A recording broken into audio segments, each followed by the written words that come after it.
chances really unfold later this week. Yeah, I guess enjoy it while it lasts, right? Hey, it's time for Financial Focus. Analyst Steve Buden is here on this Monday with several topics. And the first one, something that everyone's talking about, the latest tariff drama. Stock market down big today after President Trump threatens more tariffs. And this affects us here in Vegas and obviously people all around. Yeah, and it's the Businesses. old negotiating tactic. You know, they say a deal is never a deal until one party walks away at least once. We'll see if this is negotiating 101 or if he really, intends to take this, to the finish line. But this is real important, especially here in Vegas, where, we have casinos over in China and Macau. How much hardball the U.S. administration plays is anybody's guess. Yeah, and as far as like Las Vegas, obviously, when you talk about that, I mean, the trickle down affects basically our whole city, right? It does, and the Chinese government, can pull the rug out anytime they want. It's a communist dictatorial system, and if they want to close those casinos, they could. Not that I don't think they will. I think cooler heads will prevail, but the uncertainty is what's hovering over the markets right now, and nobody really knows how this will play out and how long it'll take. Ultimately, I think they'll have a deal. This is, I think, just some posturing, but whether it's a week, 6 months, or a year is really anybody's guess. Okay. Let's talk the jobs report.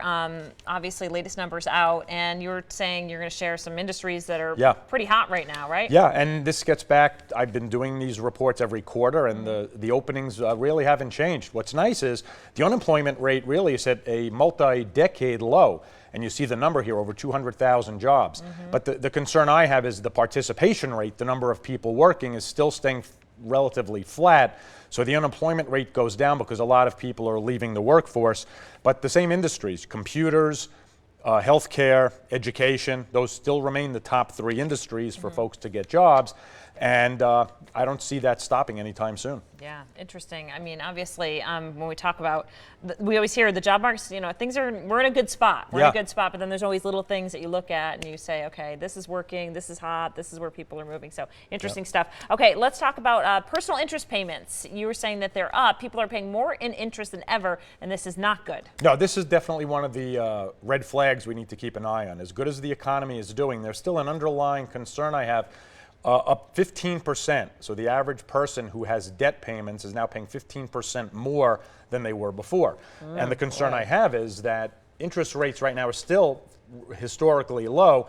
As those interest rates begin to rise, how people service this debt and continue to pay it becomes a concern of mine, because you're out consuming, doing different things, but if your debt payments go up, you may not be able to buy the next thing, and that could impact the overall economy. So I always say that, there's good debt and there's bad debt, and the amount of bad debt in this country, people just using it to consume, keeps going up, and that's something we need to keep an eye on. Yeah, and sometimes people just do it and they don't pay attention that things are going up. It's like, oh, wait. No, you got the credit card in your hand, it's easy to zip through, and then you forget you have to pay that afterwards, right? You don't look at that line. That's right. All right, thanks so much, Steve, Sure. with Financial Focus. We'll see you back here next Monday. Have a great day, everyone.